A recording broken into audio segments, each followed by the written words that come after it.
Hello, my name is Robert Wilson. This is a quick video for those of you who are testing AppGuard or AppGuard Solo. So let's talk a bit about what AppGuard is, and then we'll talk about what it isn't. So it's a centrally managed software. This is called AGMS, AppGuard Management System.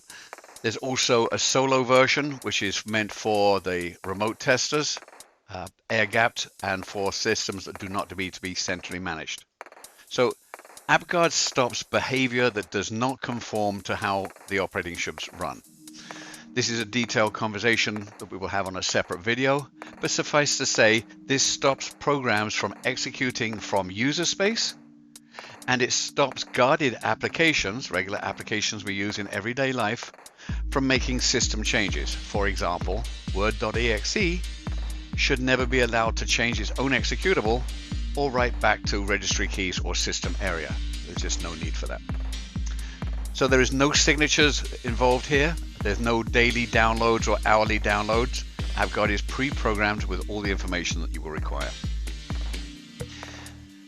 AppGuard will also block 0 days, and it will also block the drive-bys and fileless malware. As we said, when you go to a bad website and it gives you a piece of malware in memory, the memory is user space and therefore it cannot execute.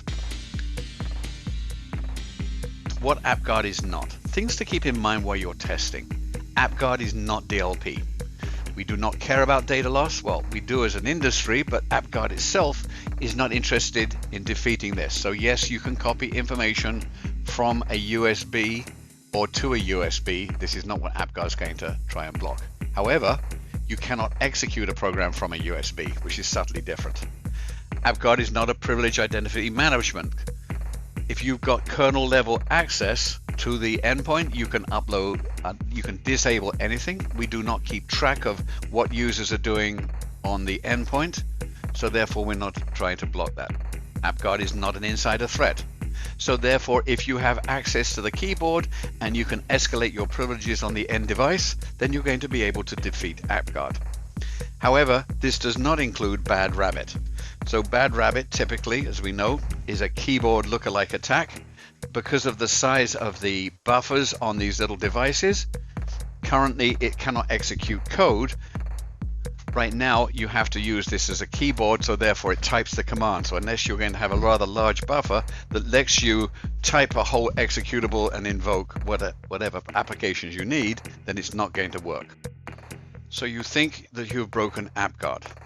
So let's go over a few use cases on why perhaps you're a little mistaken. First of all, you're saying that I can get shell access to the remote device, being the device with AppGuard Solo. And you can escalate privileges. And therefore, you assume that you can make changes to the registry. When you get this root access to the remote machine and you've escalated your privileges, feel free to try and enter or add something to one of the system registry keys. You will quickly find out that even though your Empire shell scripting looks like it has succeeded, in actual fact it has not, and the keys will not be there.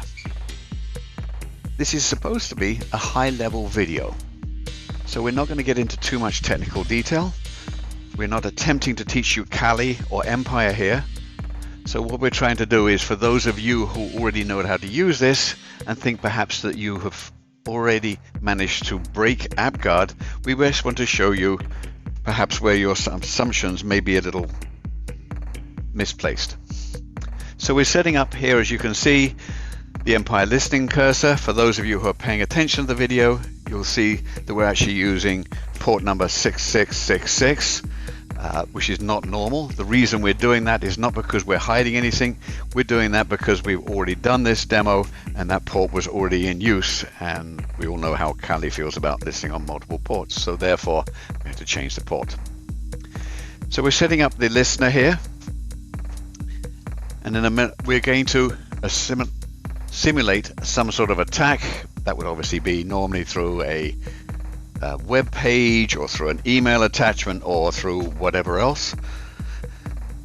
You will notice that Kali, as normal, will try and set up persistence. That particular piece will fail.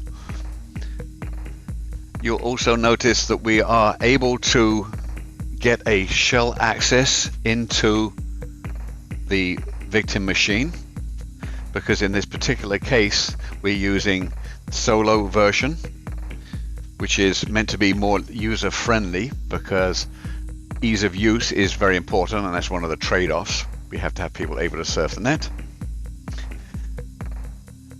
And you will see that Kali thinks it's successful, but there was no registry key created. But back to the video, you will see that we actually have to drop protection on the application which was being used to infect, so that we could set up the persistence key inside of the Windows machine. So in other words, basically we're turning off AppGuard specifically for that one application, pretending like AppGuard wasn't there. So this is how, it's not really breaking AppGuard, but this is how you would able to maintain persistence.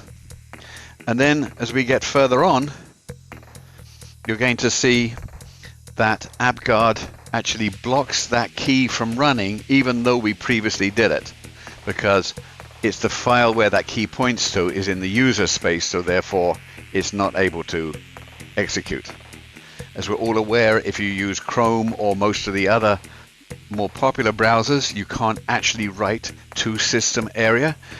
And even if you did try and write to system area with that file, AppGuard would have blocked it. So the only way to actually put the key in there was to disable AppGuard and turn the permissions off for that particular application. I hope this video has helped. If you have any questions, feel free to reach out to us, and we'll be happy to assist you even further. Thank you.